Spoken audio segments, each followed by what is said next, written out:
everyone. Welcome to this webinar on COVID-19 pandemic and mental health.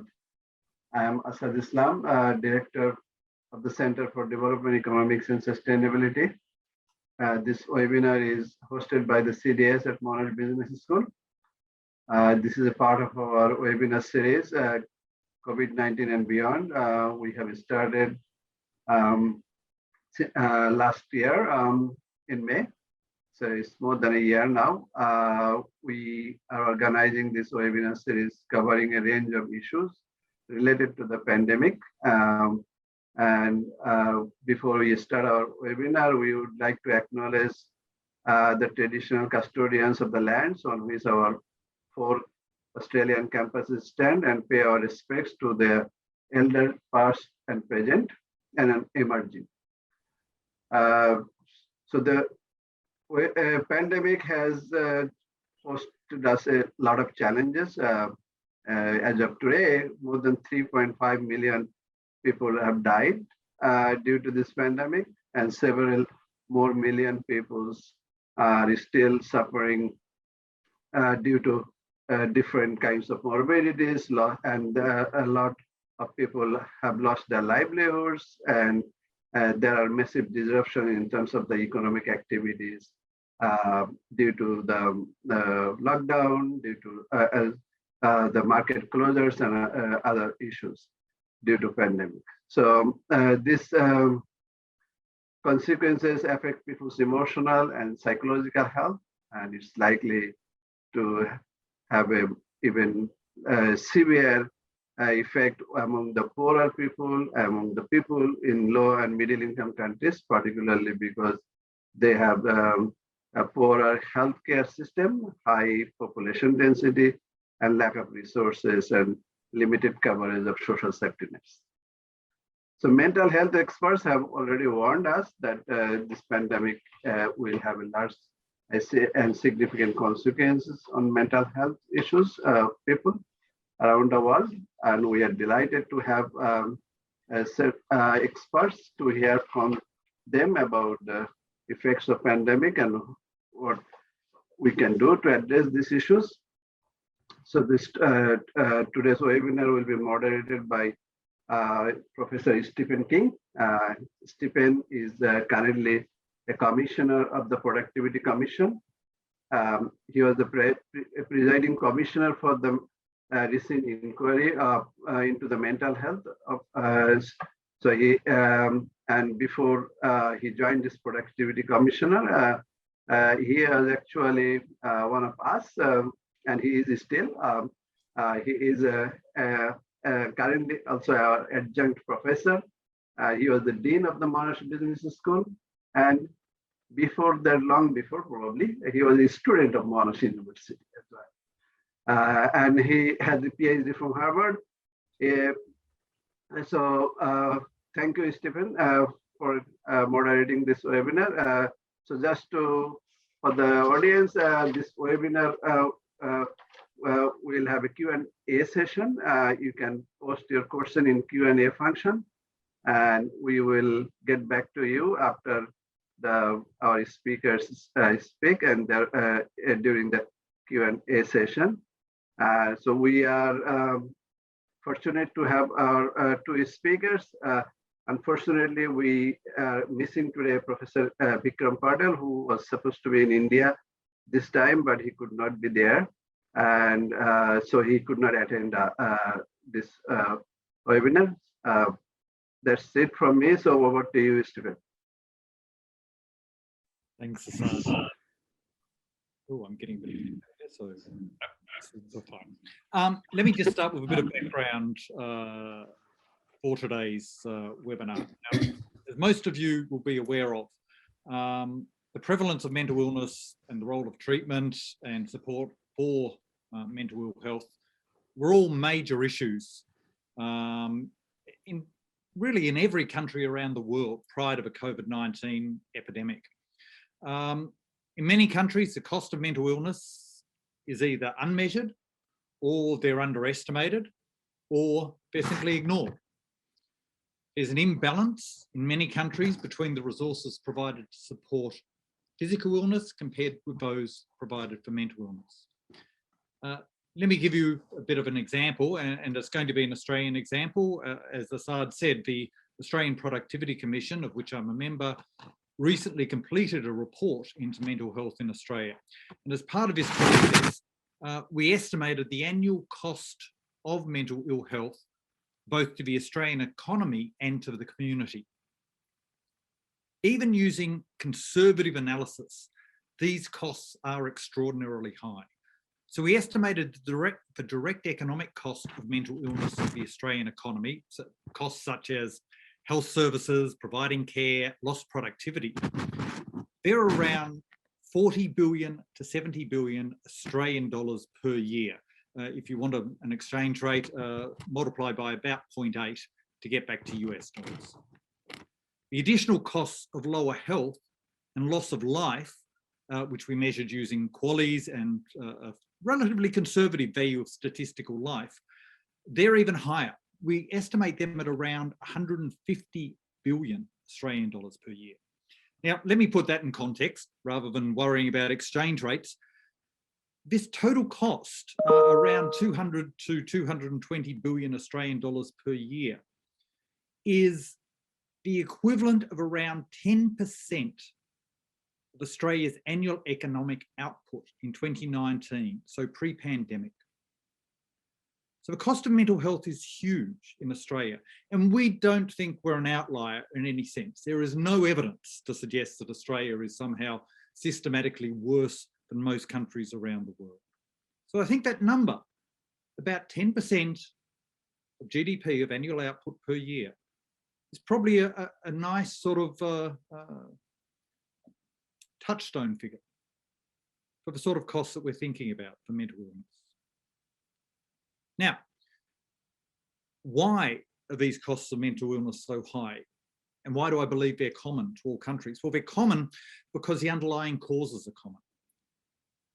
And I want to highlight just three of these. The first is simply prevalence.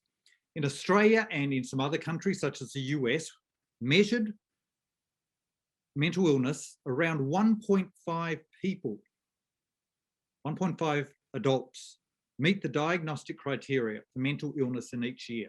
Now, that number differs between countries. Some report a much lower number. But certainly in Australia, the US, and a number of Western countries, we can say about 20% of the population is affected each year by mental ill health.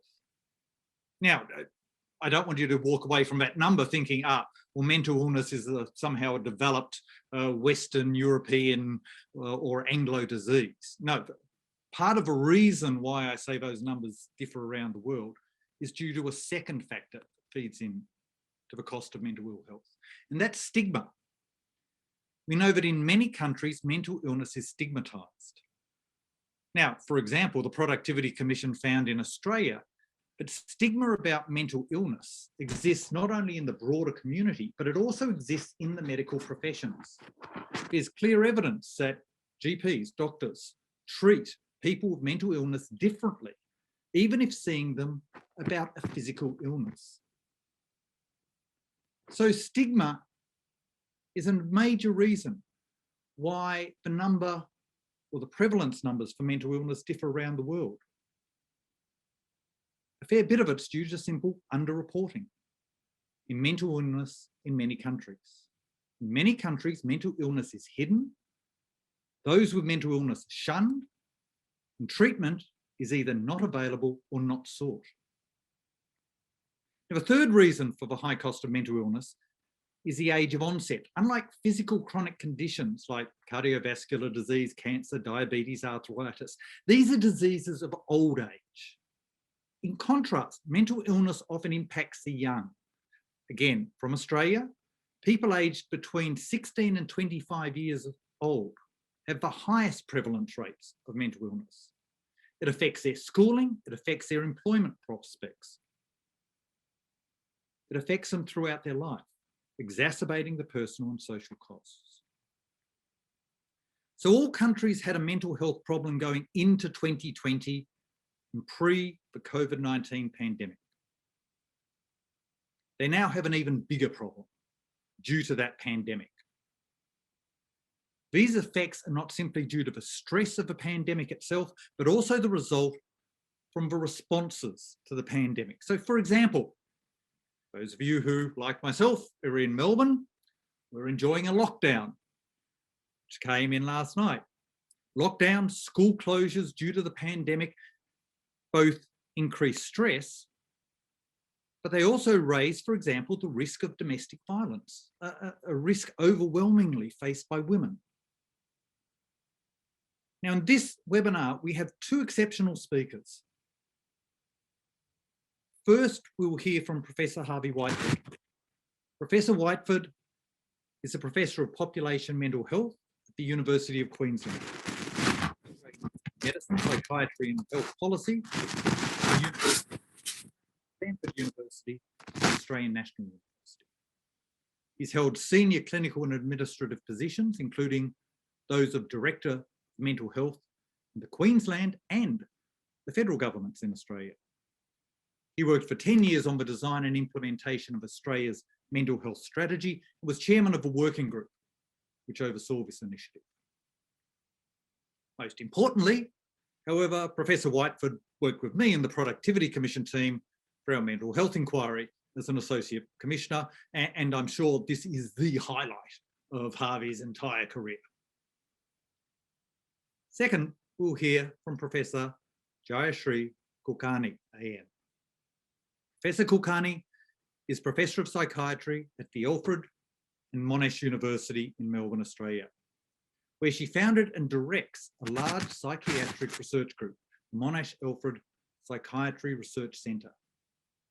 Professor Kulkarni graduated from Monash Medical School in 1981, worked in emergency medicine, and then decided to become a psychiatrist. She was awarded her PhD in 1997. She's won many prestigious awards for her research work and chairs many advisory boards for both industry and government. She's also the director of the Monash Partners Academic Health Science Centre, Neurosciences and Mental Health Stream. Those of you who know me also know that my wife is a psychologist, and when she heard me preparing these comments, she said, "Oh, Professor Kulkarni, I know her." So you have a lot to live up to. Your excellent reputation goes before you. Professor Kulkarni will be focusing on the impact of COVID-19 pandemic on women's mental health. Now, also joining us for the question and answers will be Dr. Damien Santamoro. Dr. Santamoro is a senior research fellow for the Policy and Epidemiology Group based at the Queensland Centre for Mental Health Research. He is one of the team members who worked with Professor Whiteford on their research, and Professor Whiteford tells me Dr. Santamoro has the task of answering any seriously technical questions that anyone has about their research. After the two speakers, we will have question and answer session. Please, at any time, put your questions in the question and answer function in the webinar. We won't have any questions answered during the presentations, but we've got quite a length of time for question and answers at the end. So without further ado, let me pass over to Professor Whiteford. Right.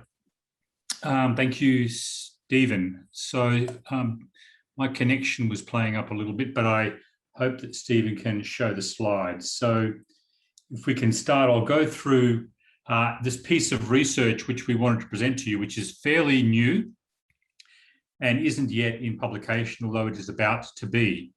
As Stephen said, the prevalence and burden of mental illness was high well before the pandemic. And one of the ways in which the impact of mental disorders has been presented over the years is part of the Global Burden of Disease study, which estimates the years of life lost from premature mortality and the years lived with disability for all major health problems for all countries of the world. And this was started It's part of the World Development Report of the World Bank in 1992 and has continued to be produced by WHO and now by the Institute of, in Seattle, Institute of Health Metrics and Evaluation at the University of Washington. The team that's led by Dr. Alize Ferrari and in which Dr. Santamoro works does the modelling at the University of Queensland for all the mental disorders for all countries in the global burden of disease estimates and has done that since GBD 2010. The team has been asked to adjust the upcoming estimates, which will be published by IHME middle of the year and be in the Lancet later in the year, for 2020, which will include the impact of the pandemic on mental disorders. That was a challenge because of the issues which will be presented in this slide set, in which we can talk about more in the Q&A session if requested. So we'll just walk through these slides. So Stephen, let's go to the next slide. So what we were asked to do was to look at the impact of COVID as if it was a shocks on the epidemiology of mental disorders. So the epidemiology, the prevalence is what drives the initial estimates as they flow through into burden of disease estimates, which is premature mortality, as I said, and years lived with disability. So the shock is defined as an unexpected or unpredictable event that disrupts environmental, health, economic, or social circumstances. And there was data to show that this has elevated the prevalence of depressive and anxiety disorders in populations. And that's been well recorded after economic recessions, after major natural disasters, after war and conflict. And therefore, it was reasonable to expect that it may have been the case from the impact of COVID. The question was how we would quantify that, what change there would be in anxiety and depressive disorder epidemiology that would drive a change in the burden of mental illness globally. Next slide.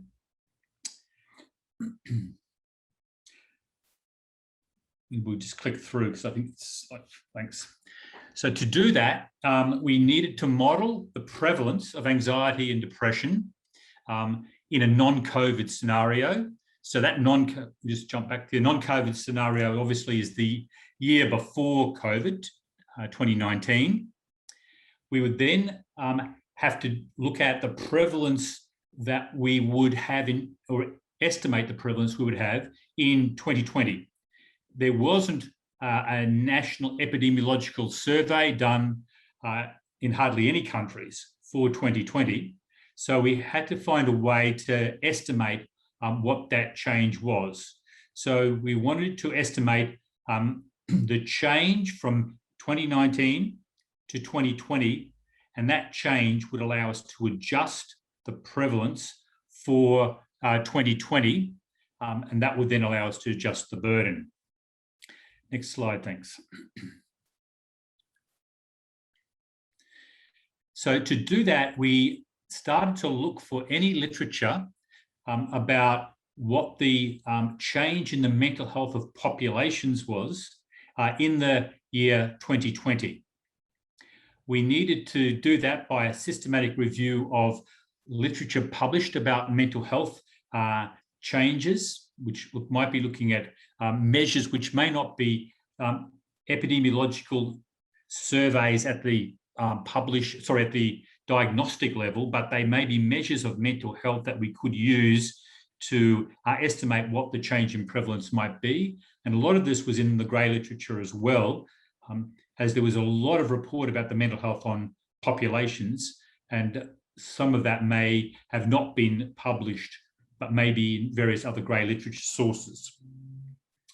We would then need to look at indicators that we could link those changes to that were COVID indicators, because the impact of COVID was different for different countries. There were some countries that had very severe outbreaks of infection and COVID illnesses and deaths, and other countries which had much lower impacts. Unfortunately, Victoria notwithstanding, Australia has been spared from COVID in a way that many other countries have not been spared. So those indicators needed to be consistently measured across all the countries that we were going to estimate for, which is pretty much all the countries in the world. And there had to be this association between the indicator and major depressive disorder, the indicators and anxiety disorders. Next slide, thank you. So we searched the literature from January 2020 to January 2021. We, as I said, sought expert advice as well as the published and grey literature. And then for the inclusion criteria, we were fairly strict. Sampling frames must be of the general population, so we didn't look at subpopulations which weren't representative of the whole population of the country. So we didn't do certain vocational groups or certain groups that were not representative of the population. We preferred longitudinal studies where the same population was studied in 2019, 2020, or prior to 2019, but then in 2020. Cross-sectional studies were used if the prevalence estimate was using the same instrument prior to COVID and in the year 2020. And then we had to develop crosswalks if they weren't diagnostic surveys, which there was hardly any. So the measure of mental health that was used in the population had to be crosswalked to a diagnosis that was in a scientifically robust crosswalk that we were able to establish using DSM, which is the Diagnostic and Statistical Manual of the American Psychiatric Association, or the International Classification of Diseases used by WHO. Next slide, thanks.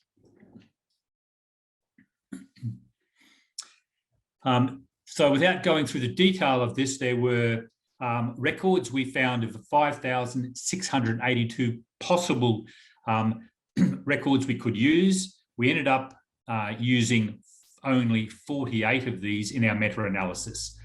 Mostly where they were excluded because the samples reported were not representative of the general population, or they were only recorded for that country for 2020, and we didn't have baseline non-COVID data for that country where that instrument or those estimates were used. A lot of data was therefore excluded. Next slide, thanks. 48 data sources. These are the countries that were ultimately included. Some countries had a national estimate and a subnational estimate, but where the subnational estimate was representative of the whole country, we were able to use that if we thought that it was not a sample which was too different from what the country itself would look like. So to give you an example, lots of low and middle income countries were not in the data set because we just didn't have the data, but we did make estimates for these countries with uncertainty around the estimates. Next slide, thanks. So then we had to look for the COVID indicators, and there was quite a number. We asked experts for advice, especially around some of the socioeconomic and economic estimates, including Stephen King. We ended up considering employment status, which didn't turn out to be a good predictor because many countries brought in measures, including Australia, which distorted the true unemployment that arose by providing some benefits for individuals. Gross domestic product and the impact on that.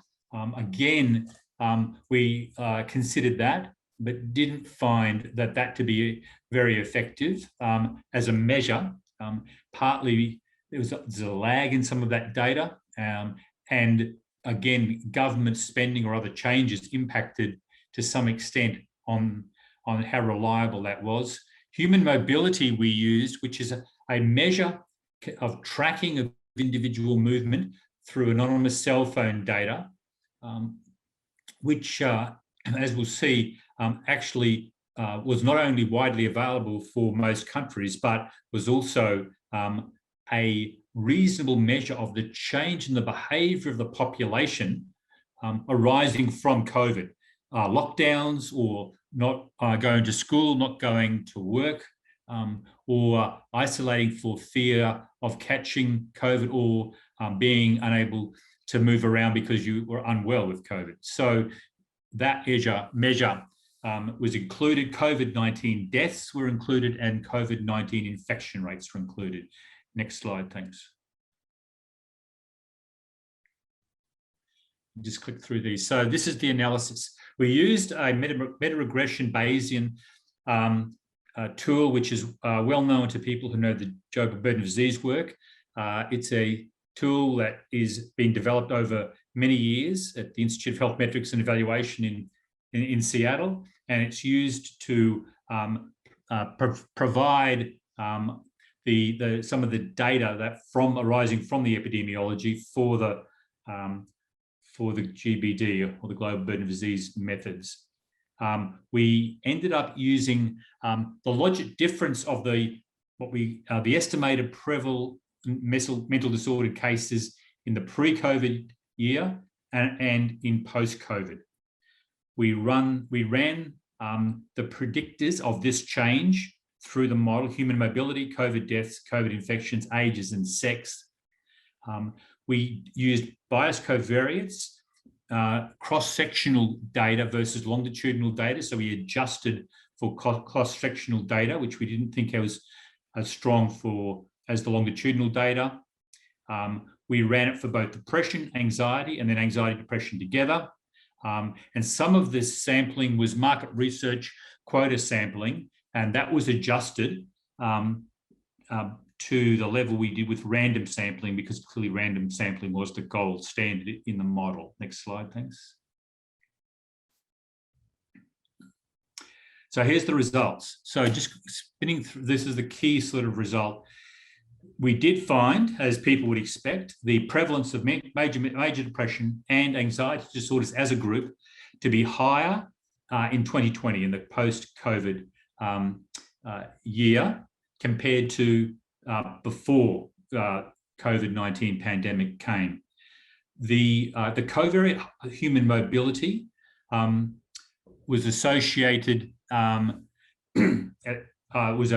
was one of the key predictors of this change. Lower social mobility was associated with higher prevalence of anxiety and major depressive disorder. Females were more impacted than males, and younger persons were more impacted than older persons. The COVID death rate didn't turn out to add anything extra to the model, but COVID-19 infection rates did.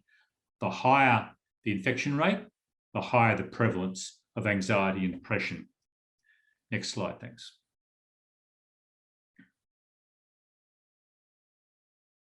So let's just quickly apply it to a sample example. So this is major depressive in females for the age of 20 to 24 in India. So the blue line, the black line at the bottom, the straight line, and the is the pre-COVID prevalence of major depression, and the blue is the uncertainty around that estimate. The black line that goes up and then comes down is the 2020 estimate for major depression in that age band for India. And the uncertainty is the purple line. So that's what the model shows for that population, because we're able to do it for every country, for age groups and for sex. What we need for GBD for the 2020 output is the average for a year, because we produce annual figures. So the next slide shows you the figure if we adjust that change for the entire year. And it's about a 20% increase in the prevalence of major depressive disorder among females in India for that age. We can do that for all, as I said, for both for males, females, and for their age groups and for each country. Next slide. And this is for males in India, and same story, the prevalence goes up, not quite as much. It's bigger in females, but it does increase. And it shows, again, with the next slide, that the number, the growth is not quite so prominent, but clearly an increase for males also. Next slide, thanks. We can show this globally. The darker colours, the darker reds and oranges, are for countries where the change in major depressive disorder prevalence is highest, and so it's much higher in the Americas, some parts of Africa, Western Europe, South Asia, more than other countries, which may be about better control of infections and perhaps also better data. Next slide. The change in anxiety disorders was fairly similar for 2020.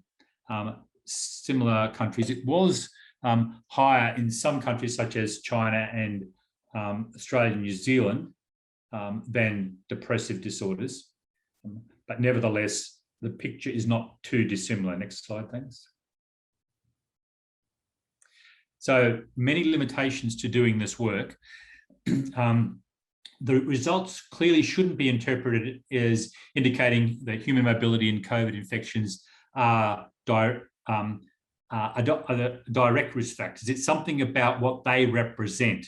That human mobility change represents the impact of a whole range of things, as we were saying earlier, that may be driving the change in the prevalence of common mental disorders such as anxiety and depression, and the same with being infected with COVID. There, clearly, that's a risk factor to your physical health. It may be a risk factor to your mental health directly, but it also indirectly drives a lot of changes through psychological mechanisms. The model, as you've seen, has a small number of indicators in it, and clearly that should change and improve over time. We weren't able to capture the full impact of COVID. There was a lack of data globally, and we were heavily reliant on these symptom scales with crosswalks to diagnostic surveys to be able to run the model. And we're only able to do anxiety and depression, not other mental disorders. Nevertheless, the necessary need to do this was important to at least have estimates. If we didn't have these estimates, when GBD 2020 comes out, it would have indicated there was no impact on the mental health of populations across the world because of COVID. And from all the data we had, that was not a plausible outcome. We just couldn't have presented a GBD modelling prevalence with no change when the evidence of the change was very strong. Quantifying it using the processes and the rigor that GBD puts through the system was the challenge. And Alizé Ferrari and Damien Santamoro and the team worked tirelessly on this model to get it to the point where it's now been accepted to go through into the GBD 2020 modelling. Last slide, I think. So I wanted to thank the team that did this work, because without them, this presentation wouldn't exist and I wouldn't be here talking to you. Thanks very much, Stephen.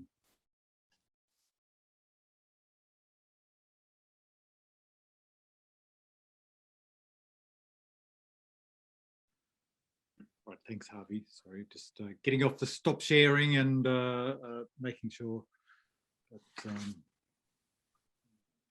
put it back to the speakers.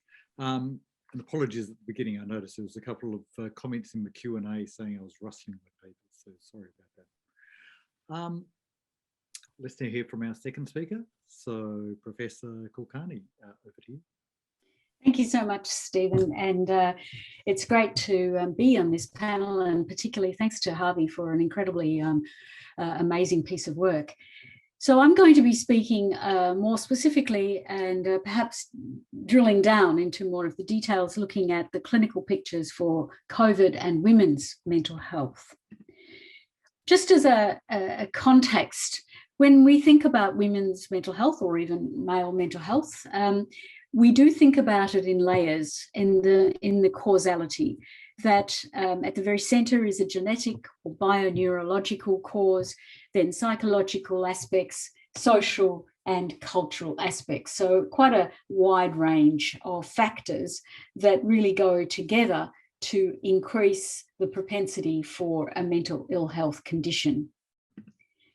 So when we look at women, we do, thinking of this model, we do understand that in the social determinants of mental ill health, we need to understand more about the violence, poverty, gender inequities in wages, for example, the power inequities between men and women, the social roles, and of course, more recently, the pandemic impacts on women's mental health. The biology for women is different, of course, with hormone impacts, particularly the gonadal or estrogen and other reproductive hormones, the gender differences in drug metabolism systems, the brain circuitry and genetic transmission.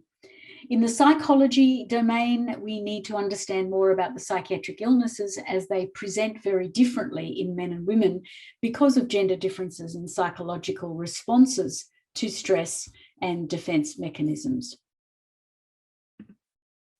I won't go over this because Stephen's figures are much better and much more updated. So again, the point to make here in terms of the gender, women's mental health and the number of dollars lost per year because of productivity is enormous. So I want to talk a bit more about what we're seeing in terms of women, COVID and isolation. So the history of quarantining is interesting in itself because it's not new. You know, quarantining has been something that has gone back to the plague in 1377 AD. And the idea is to isolate people to keep the infection spread down to a minimum. I wonder if they maybe have been worse or better at it than we are at the moment with all of our continual lockdowns. But the paradox is that in terms of isolation, it is expected that isolation keeps people safe. That's the whole concept. But for many women in isolation with their children, being at home is actually unsafe. And the negative consequences for women has also included, in terms of the pandemic, the risk of losing jobs, the greater economic vulnerability for women, and of course, the psychological health issues, the depression, anxiety, post-traumatic stress disorder, eating disorder, all resulting more from the isolation, loneliness, and the uncertainty of what is happening. The family violence reports in Victoria are the highest on record, up 6.6% on last year to almost 85,000, which is a terrible figure. As expected, and sadly as expected, the frequency and severity of family violence, including sexual violence, has increased in Victoria during this pandemic with each subsequent lockdown. During COVID-19, there was a noted increase in women at risk in Victoria of experiencing family violence, and a notable increase in the number of women experiencing more extreme forms of violence and abuse requiring emergency interventions involving police. Of course, if you take the downstream effect of family and sexual violence, it significantly impacts women's mental health, with resultant anxiety and depression, panic attacks, fears and phobia and hypervigilance, as well as alcohol and illicit drug use and suicide. despite funding injections for family violence response. And in the country and in Victoria, there has been quite good highlighting of the need for better resourcing of family violence and sexual violence issues, but that's mainly gone to the judiciary and the police and some housing and also education. We're seeing TV advertisements about respect for women and so on. These are all good things, very important things to do. But what hasn't happened is the mental health response in terms of increase in mental health services and increase in educating the mental health workforce on how to tackle and handle this particular issue. That is now a bigger issue than even what it was before, which was pretty bad because of the pandemic. So to really drill deep down, I'll tell you the story of Jacinta. This is not her real photo or her real name, but it is a real case. So I got involved in a number of my area of expertise is in women's mental health. And in last year, as I was saying just before we started this particular symposium, there was a huge, large number of referrals to my women's mental health service. And Jacinta is one of them. She was a 26-year-old retail worker who had lost her job and been laid off because of COVID, so a casual worker. She did receive an allowance from JobKeeper, and she lived in a northern suburb in a small 2-bedroom apartment with her partner. She also lived there with her 2 children, a girl aged 8 and a boy aged 3. Her 27-year-old partner, Chris, was unemployed. He had been in the construction industry as a bricklayer for 2 years. Then he became injured in a car accident 2 years ago and has not worked since then. Chris has been using a lot of marijuana. Initially, he said it was for pain, and then, of course, there's a physiological addiction, and he's also been dealing with drugs till COVID lockdown. This had also been accompanied by more drinking of alcohol. Both of the adults in this household, both Jacinta and Chris, had been drinking much more than usual. And as a result of all of this, there had been increased fighting between the 2 adults, with Chris often swearing, pushing Jacinta, and on one occasion threatening to kill her. Jacinta called her GP via telehealth, and she told her GP that she was scared for her own safety. She said also she had not been sleeping and she was anxious. She was not eating because of her anxiety. Her GP told her that everything would be all right. This was all COVID related, and that Chris would just calm down and she should not provoke him. So at this point, I expect you're all horrified. But unfortunately, this is the real world that we're living in. So just luckily, Jacinta's mother is a very engaged mother of her adult daughter, and she who lives 20 kilometres away called her own GP and said she was worried about her daughter. Since their last phone call, she could hear Chris yelling in the background. That GP had worked with me in the Women's Mental Health Clinic and contacted Jacinta, and then also contacted me and asked me if I could do an urgent assessment. So at one point in time last year, we received about 400 referrals from various GPs around particularly the rural and regional sectors of Victoria when we were in lockdown for the longer period. So this was one of them. But I did respond because I could hear the distress in the GP's voice as I spoke to that GP. My assessment was that I ended up speaking with Jacinta by phone, not telehealth, because she said that was not possible. And I noted that she was a very frightened woman. Interestingly, I had a number of conversations with very frightened women. We could hear the echo in the background of the phone call, which meant that she was in the toilet or the bathroom, because it was the only place to get some privacy to actually discuss what was happening. I assessed this situation as dangerous because there were 2 children involved, as well as her own safety. And then using the mandatory reporting option, which is there for health practitioners because of the children, but not because of the woman. There's no mandatory option to report for a woman in distress. I called the Orange Door organisation and notified local police. The police were very good. They acted fast, and this is something that we've seen as a result of the pandemic, that the laws in Victoria have accelerated their capacity to act fast. They visited the house, and at that time, they noted that Chris was very drunk and he had grabbed Jacinta by her hair. The police witnessed all of this and they arrested him and expedited a virtual hearing. He was released 1 week later with an intervention order. The GP and I together worked on emergency accommodation for Jacinta and her children because she did not want to be in the house.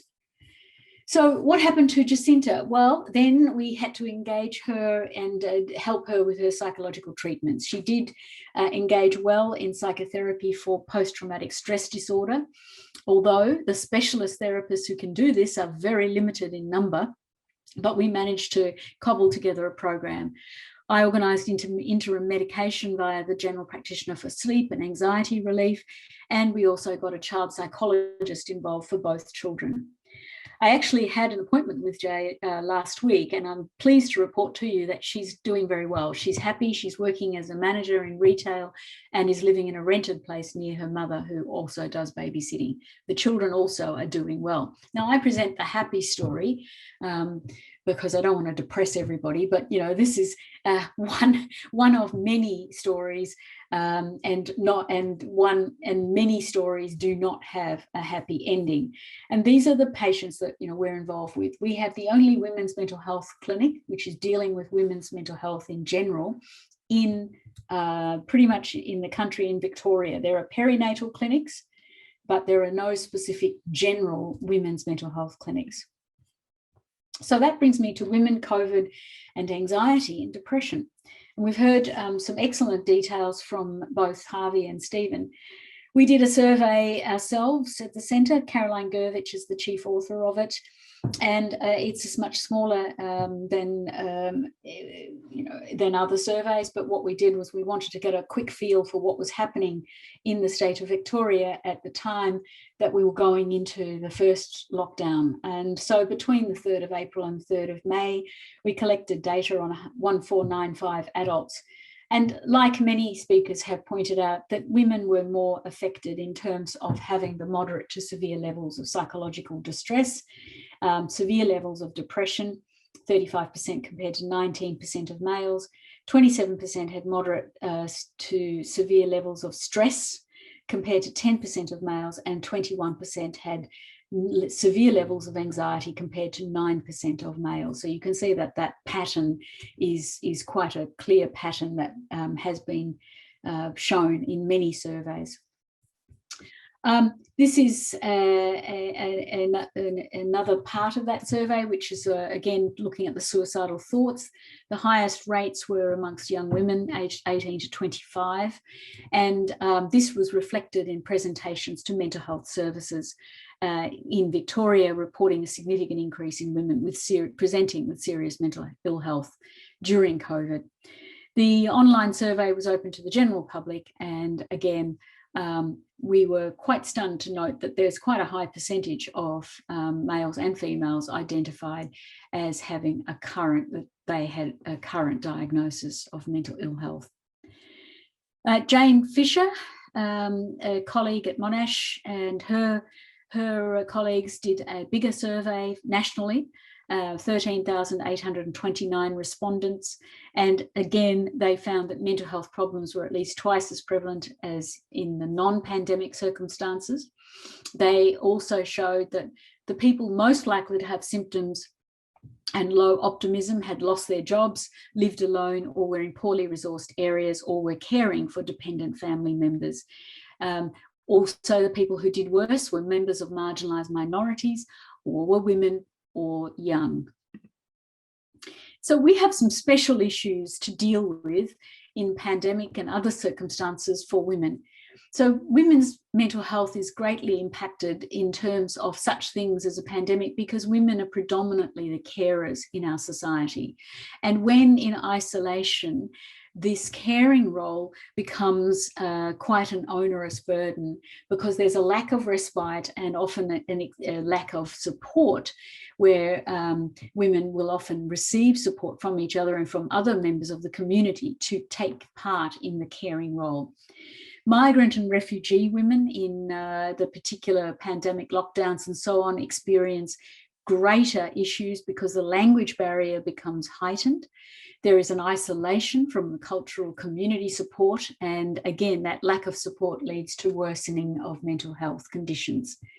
And we mustn't forget our older women as well, because in the last lockdown, there was considerable anxiety in the older population because we kept on seeing the reports of deaths in the nursing homes and in the aged care services.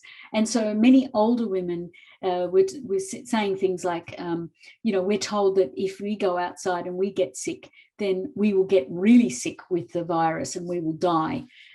Whereas if you're younger and fitter and healthier, then even if you got the virus, you may well come off lightly with the infectious disease.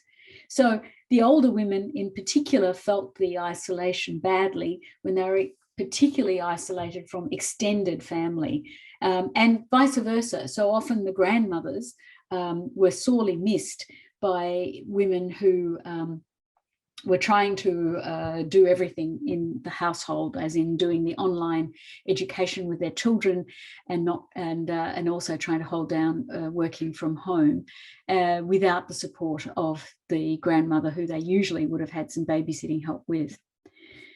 Then we had special issues for women with pre-existing mental health conditions. So women already, as I mentioned, have a higher rate of mental ill health.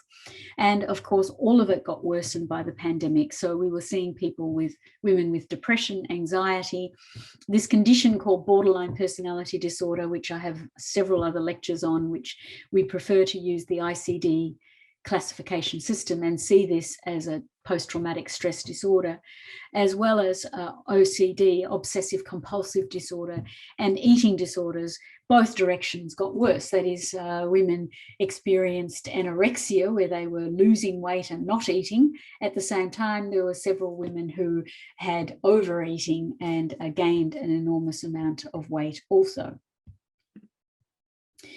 So with all of this in mind, we looked at, when I say we, it's the Women's Health Alliance of Victoria, we looked at the current National Pandemic Response Plan. This is going into 2020, and we're quite appalled, actually, and I'm going to be quite blunt here. There was quite a lot that really was not good, in that the Pandemic Response Plan recognised the link between family violence and women's mental health. However, men, not women, were recognised as the vulnerable group. And that was despite clear evidence of poorer mental health outcomes amongst women, both during the pandemic and in general.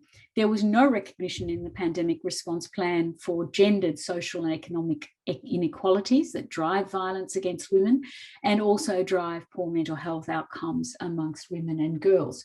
And so we were really concerned that the plan did not address the needs of mental health carers, also predominantly women. So this is something that the Victorian Women's Mental Health Alliance has taken up again and again and again.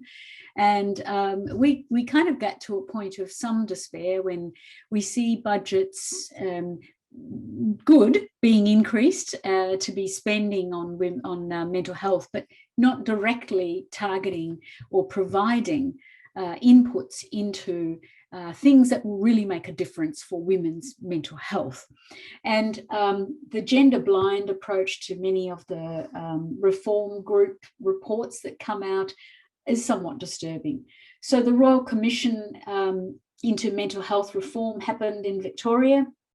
And again, there are a huge number of recommendations, some 64 recommendations. But if you look at the recommendations, some of the very important areas for women's mental health have been watered down in the outcomes. And we're still watching to see what exactly will transpire in terms of the actual outcomes that women in Victoria and Australia are looking for in terms of recognition of the number of different factors that impact specifically to create depression, anxiety, eating disorders, post-traumatic stress disorders in women that require a special understanding of the causalities and, of course, the accentuation of all of these by the pandemic that we're currently in, hoping for specific interventions that will be meaningful in the future. So I always try and remind everybody that women's mental health is everybody's business. It isn't just secret women's business done by women for women. It is everybody's business. And we need to do a lot more and have a lot more resource for the understanding of the causes of mental illness and tailoring treatments and services to improve women's mental health, because in the end, we are actually then working on the whole community. Thank you very much.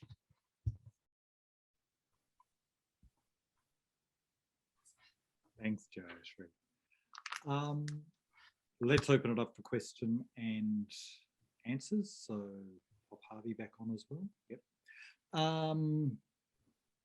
Let me start off with, so there's a bunch of questions that have come through. Let me start off with a couple for Harvey and then Jayashri, if I can turn to you. But Harvey, just actually a background one first.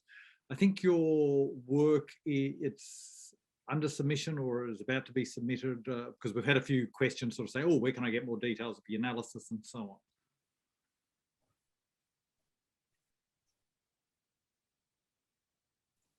Apologies. That's as much as we could present, really, given this is on its way to the journal for publication. We expect it to be rapidly published. That's what we've been told by the relevant people who know these things. We expect that some data will be available, and Damien will know for sure, around July. And then it should be formally published, hopefully in one of the Lancet journals later this year. Damien? Yeah, we're expecting it might be July, August, just depending on timelines. So I would keep an, sorry, just stay, Stephen. I would, if people are wanting to see the data in more detail, check the website for IHME, Institute of Health Metrics and Evaluation at the University of Washington. And Damien might put the link to the website in the chats function, and they are constantly updating their COVID data. They're one of the groups that are tracking COVID infections, COVID deaths, and predictions of where the pandemic might go on a regular basis. And certainly this will be part of the data that they'll publish online, and that will be the quickest way to get it. Okay. Actually, Jayashri, if I can sort of put the same question to you, there's also been some questions coming through about the details of the survey and has that been written up? Yep. Can they look at what the issues were and so on? Yeah, so the survey, I had the reference on the slide. It has been published. The survey, well, the first tranche of it's been published. It's still actually, what we thought we would keep collecting data every 6 months to see what happens. The survey, it was, it's much less methodologically sound in terms of the numbers of people, but it was an online survey that became a word of mouth almost through social media at the time. So people were just invited through various forms of invitation. There was no actual attempt to look at the populations, etc. Each one of us actually has various lists of general contacts, including community contacts. So we had the School of Rural Health just put out blasts to all of the rural sector that they had contacts with, and we had social media there. So it's not a huge number, but interestingly, the survey, I think we made it very long because we did want to actually get quite a lot of mental ill health details. So were I to do it again, we'd probably make it simpler, but we did actually publish that already. Okay. Any issues of self-selection? There's always going to be self-selection, but we did actually, intriguingly, we got a lot of people from the Gippsland and around those areas that we hadn't anticipated, and then we thought, well, we better try and ruffle up some more people from the metropolitan urban areas, and so then we did a social media blast, and we did manage to get roughly equal rural and metropolitan. So, but of course, the people who answered the survey will be interested in mental health stuff. So that is the bias. Okay. Harvey, back to you. Just impact on young people. So we know the prevalence of mental ill health is higher among young people. The higher impact on young people due to the increase due to COVID-19. Thoughts behind that? What was driving that? What particular issues do you think in different countries? Damien? That didn't sound like a stats question. So you can have a go, and I'll just. My suspicion is that they're more likely to lose their job. They're more likely to feel the economic impacts of lockdown, the social networks. When you're younger, it's when people interact a bit more with each other. So I think the pandemic in general has impacted youth to a greater extent. So I think certainly in the analysis, human mobility was a stronger reduction in mobility was a stronger predictor of the increase in depression, and infection rates were a stronger predictor of the increase in anxiety disorder. So perhaps the fear of becoming infected or having a family member ill or die may drive anxiety symptoms higher. Fear about loss of your job, fear about not being able to go out, maybe social isolation in lockdowns, loss of contact with social networks, unemployment. So you don't go out because you haven't got a job to go to, you can't go to school. Maybe all of that is a stronger predictor for a depressive response in individuals. And we've seen similar things with other shocks such as conflicts. So when a war starts and breaks out, anxiety disorders go up. When the peace comes or the truce comes, but the country's economy is destroyed by the civil conflict, depression seems to be more prevalent amongst the change in the epidemiology of mental disorders. So we need to track this into 2021 and then 2022 and just see what happens to the pattern. But it seems that how those two covariates and predictors in our model, impact on the different population ages and sex might tell us more as we get better data on this. Okay, and actually, Jayashree, if I can pass in a sense a version of that question to you. So one of the factors, domestic violence, the increased burden due to homeschooling, additional childcare burden under lockdowns. Were you able within your survey or the broader national survey to highlight sort of age cohorts for women and whether, so you mentioned older women, but for example, between say the 16 to 25, 25 to 35, were you able to break it down into that degree of specificity? Because that would be really interesting to see. Yeah, we have got that specificity. We don't have the numbers, but we've got more details, if you like, on the people who did fill it in. And we found that, in fact, it was really the 20, 22 to 30-year-old women. So it's the women who had perhaps more responsibilities for childcare and so on. That was one group where the anxiety and depression was very high. The other interesting group, and again, this doesn't come out necessarily in all the surveys because, of course, the elderly are not filling out, they're not great at filling out online stuff. So, we kind of lose some of the details for the older population as well. But in our clinic and the referrals from our clinic, we've had the other bump in terms of the two populations, the sort of Jacinta cases that I've illustrated, but then the other group would be the 70-plus-year-old women, and they had exactly what Harvey's talking about, that fear of the infection driving the anxiety, really, really quite accentuated. And now also we're seeing that group having the fear of the vaccination because it's the one that everyone's talking about, etc., and complication-wise. Can I follow up on that too? Just on the because from an international context, and I know your survey was just looking at Victoria and the other one was broadly looking nationally, but any information about socioeconomic status of particularly those young women, about 22 to 30-year age group, or whether they had young children, and again, how that fitted in, and if possible, even, you know, whether, as you said, for the older people, it's more for the anxiety, but you mentioned trauma, and obviously domestic violence is trauma. So any extra information you can give us about the socioeconomic factors, the childbearing, or having children, and again, how that fed into the specific form of mental illness.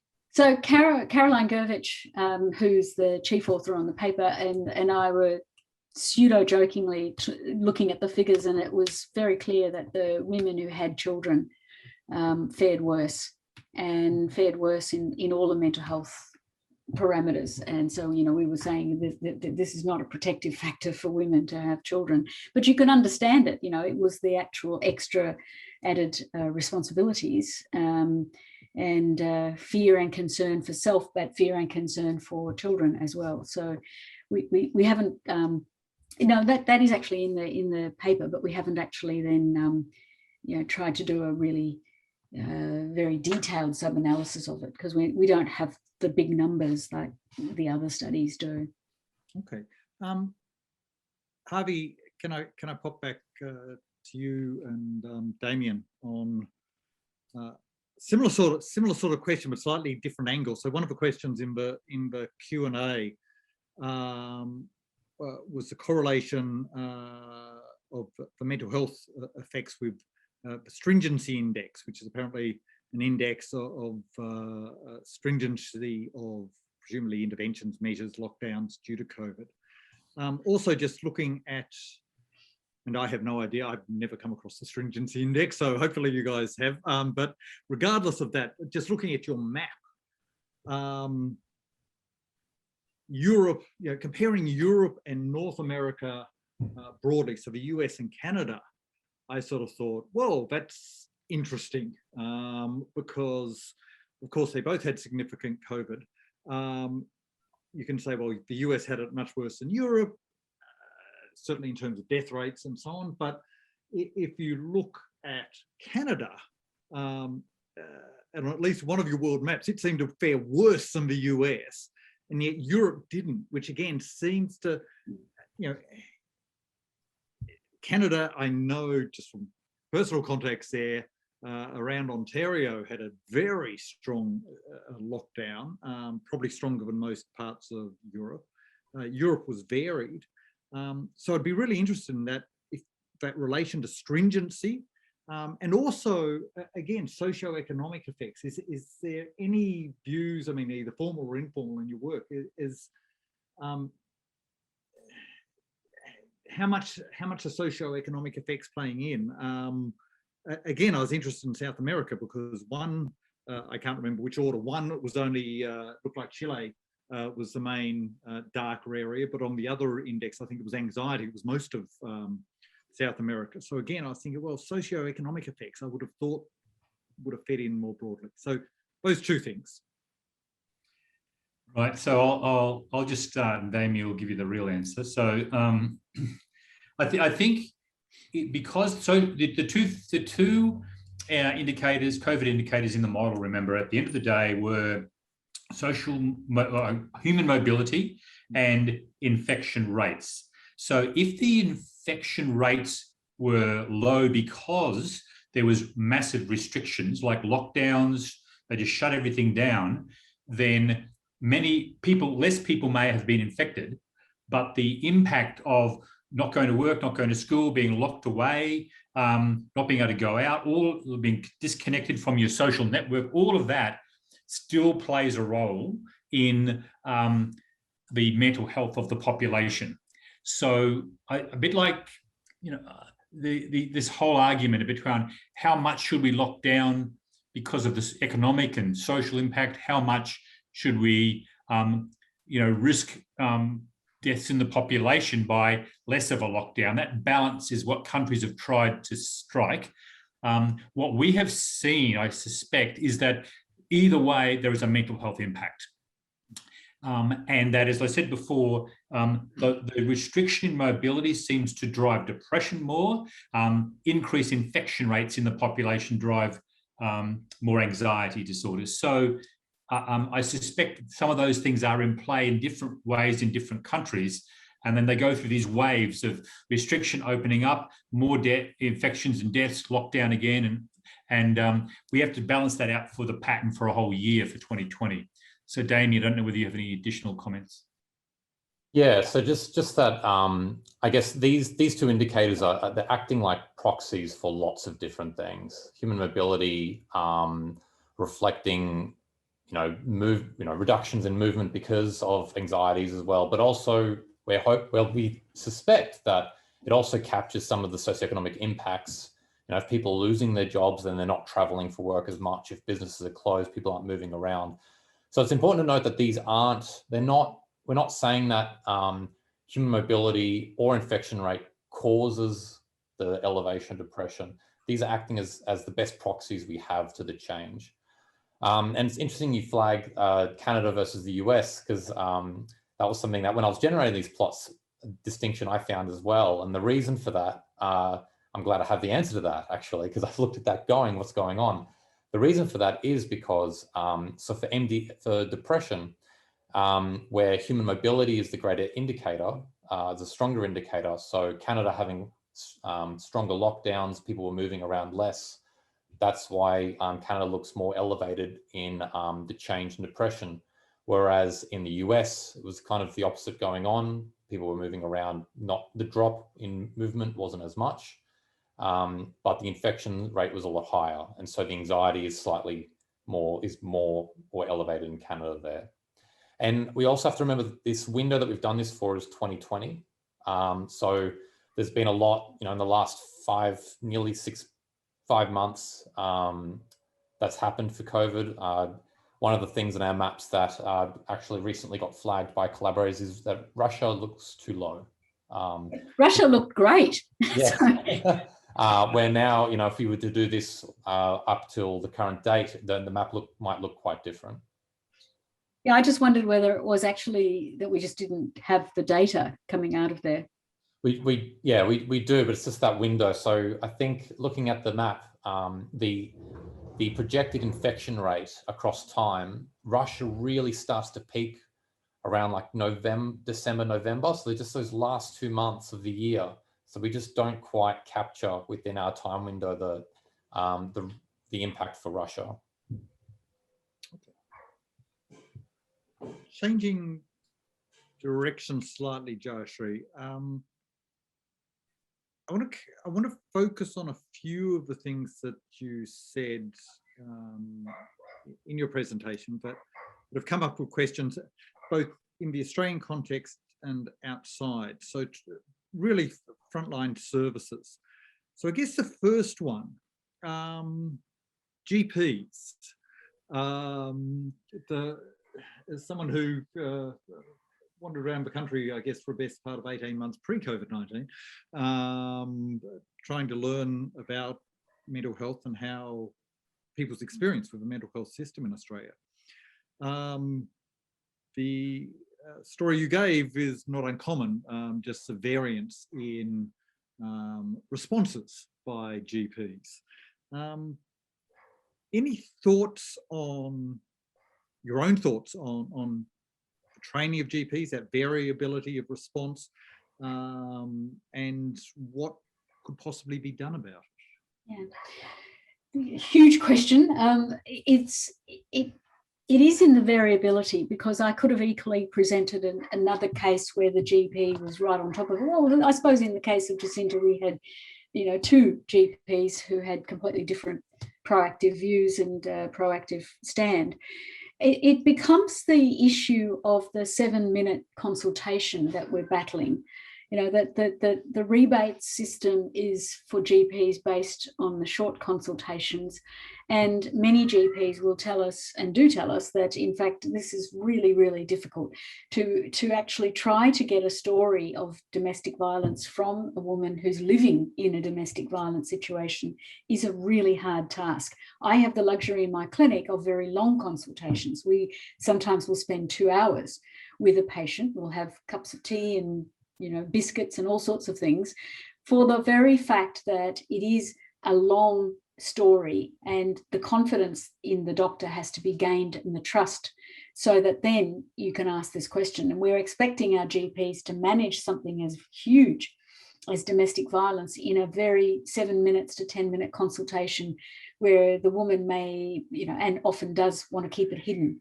So that's one thing, is the actual consultation times. And then you've got the expertise of the GPs, and we do find that that is very, very variable. The College of GPs put out this mighty document on how to find out about domestic violence in patients, but it's this document about this thick, and you know, the practicality is not there.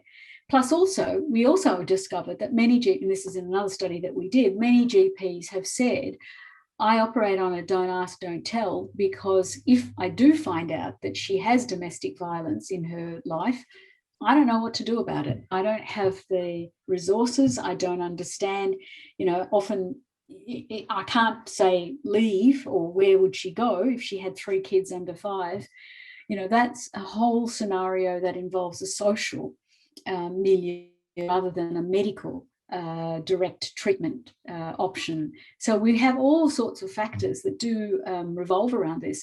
I think the one of the answers would be in the actual mental health, as you've done in your productivity commission. You've got lots of recommendations for the services, but then I think we need to also understand more about what the special needs are, so we can actually have more clinics that actually deal better with the domestic violence issues. So that again comes back to my point that we can't be gender blind when we talk about mental health, and we are at the moment. It's absolutely gender blind, and that even when you talk about youth, you know, we're all saying the same thing, that youth are affected more. But what do you mean youth? Because when it gets translated in the real world, that turns out to be young men, because people are not really focused on the issues for young women, which is a separate group and with separate issues as well, like we've just been talking about. So I think we've come quite a long way with things like the Productivity Commission report, the Royal Commissions and so on. I'd be really keen to see the next phase delve more deeply into what the content is that we're going to put in to address this question of education, and then providing content to people, particularly, you know, women who have these needs. Okay, I'll also use a line I've been using from presentations on a more recent report that the PC's done on chronic health conditions, which sort of summarizes part of what you said, is if you pay for activity, you get lots of activity. And yes, you know, activity isn't necessarily the answer, not just in mental health, but also for chronic physical health conditions.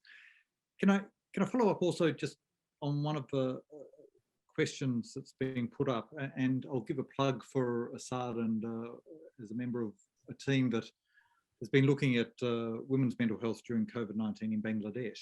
Yes. And the service they've been looking at there is phone delivered therapy, and the potential benefits there. You mentioned during one of the the case that you mentioned, Jacinta, I think it was the name you used, was that she was more comfortable over phone, in fact, than over video conferencing, but obviously in a fairly situation where it may not have been possible for her to come in and see somebody.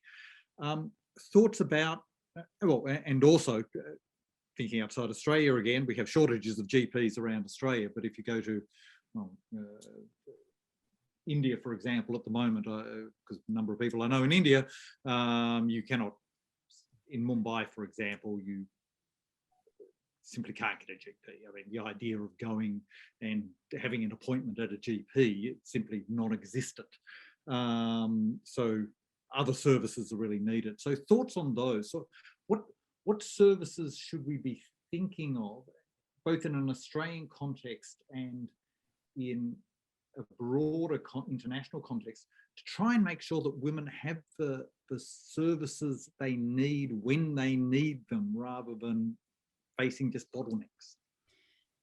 So first of all, congratulations to Assad and his group, because the data that, and I'm very, very fortunate in having looked at the paper that he and his group have not published yet, but they've put together, and it is very detailed work looking at the impact of telephone counselling.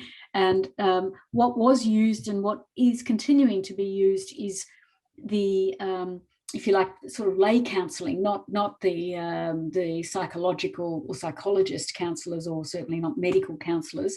So I think there's an interesting pyramidal model where, you know, you have the capacity to have a large number of different trained individuals who deal with different spectrum parts of this condition, because we do know that, and we look at our own, you know, Victorian state, you know, the people with very severe mental ill health conditions, schizophrenia, bipolar affective disorder, ended up in the emergency departments and then on to the mental health services, the wards, the hospital wards, and that still continued. That didn't get overrun. Then the other end, which was people who were picking up the lifeline, the phone, the suicide hotlines, and so on, that also escalated during the pandemic, but they provided that service. Perhaps they needed more of that.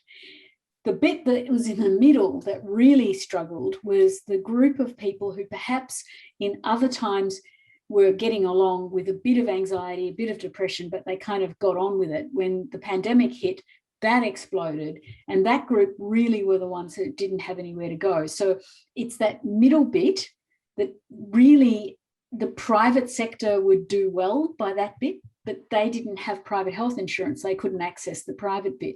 So in places like in Bangladesh, and I do know India from the point of view of having been born there and worked there for a bit, you have the very rich who have the most amazing hospital facilities, you know, marble floors and all the rest of it. And then you have the very overrun public facilities. And again, like a hodgepodge, but not very well integrated. So, you know, if we can then think about the different requirements at different stages of illness, and we almost need to stage the needs and the illness, then we can match that with a whole range of different services. Of course, we're going to need, you know, the non-mental health workforce to provide different layers of help and assistance. So AI using chatbots, you know, we've got projects looking at the moment at chatbots and how to work with them in eating disorders, for example, and helping people understand body image through technology. That may be our other workforce, if you like, that we could help. And we're going to have a lot more. So we're going to need all different types. Peer workers is the other one. So people who actually have a mental illness themselves, and they provide a peer support system, but they need training as well. So, I mean, I think Assad's telephone counselling paper is an excellent example of almost how you need to garner everything you can to provide some outcomes, and it's all valid. It's all good. We just need to triage things better, perhaps. Okay. Harvey and Damien. Harvey, unfortunately, is about to be dragged back. He knows, he can see it coming. He's being dragged back into the Productivity Commission inquiry space. Your views as well on these alternative treatment arrangements. I know you only had the two indicators, the prevalence and the mobility indicators. But again, just thinking of those variants around the world and knowing what you know, which is a lot more than I know, but I know a little bit, you know, a lot about alternative treatment, online therapy, phone therapy, and so on. Your thoughts about, do you think you could probably see that in the data if you had the measure? And also just your thoughts on these alternatives and where they could be usefully used. So I think the mental health is on a continuum. From what we call subthreshold or psychological distress, through to mild, moderate, severe, very severe and complex mental illness, as Jayshree was saying. And so that it's usually the view, not always true, but usually that the intensity of the treatment and the duration often is proportional to the severity of the illness. Now, that's not always true, but as a rule, it's not a bad way of thinking about it at a population health level. So if some of this new prevalent cases is mild to moderate, then a lot of the treatments that are lower intensity and easily provided on the internet-based treatment, by telephone, by professionals who may not be medically trained, or even clinical psychologists who have to have extra training over their basic psychology degree, that can do a lot of good. And it can be rolled out reasonably quickly, because to train new clinical psychologists and psychiatrists takes an awfully long time. So I think the issue is about triaging people to a model of care which allows lower intensity treatment quickly and fast, but having ready access to more specialist treatment for individuals for whom that is not enough. There are clearly people, as Jayshree said, who have classically a diagnosis of a more severe mental illness, and they should be triaged straight to the more specialist services. But I think a lot can be done, especially if it's done early and not waiting until the impact of the illness is so severe. Okay. One of the things that always worries me is if we look at cancer and cardiology and the fields that have really leapt forward, leaps and bounds, they have invested a lot in the actual research of developing new treatment approaches and understanding a lot more in the biological sense of how to actually improve the outcomes for people with cancer, as well as developing new services that allows the patient to access these new treatments and so on. I mean, it really worries me that in mental health, the research funding sources, the university sector, the NH and MRC sectors, really haven't received the sorts of support. So, what we're doing is we're building, and hopefully we're building the accessibility and addressing that side of it. But I always worry about what it is. You can open new clinics, but what are you going to offer people that will be effective in actually treating the outcomes? We're not really tackling that bit. But anyway, that's a whole other workshop, I'm sure. Well, I think it's unsurprisingly for the Productivity Commission, data evaluating what works, those things were sort of critical in our report. I was slightly surprised there's been a forum in the Australian Economic Review, which comes out of another Melbourne university that we won't name. But one of the academics there sort of gave the impression, well, the trouble with mental health is it's all too hard to evaluate. So as a last very quick question, because we've run out of time, response, it's all just a bit hard in mental health to evaluate this stuff. No, it's not. It's not. I expected that as the answer. Dorothy Dixon to end on. Sorry. Asad, let me pass back to you. Thank you, Stephen, and thank you, Harvey and Jayshree and Damien. It was very excellent presentation and discussion. We all learned a lot from you. Thank you, our participants, audiences. I hope you all are safe and sound and have a good day. Thank you. Thank you. Thank you. Thank you. Thanks, Harvey, Jayshree, and Damien. Thank you. Thank you.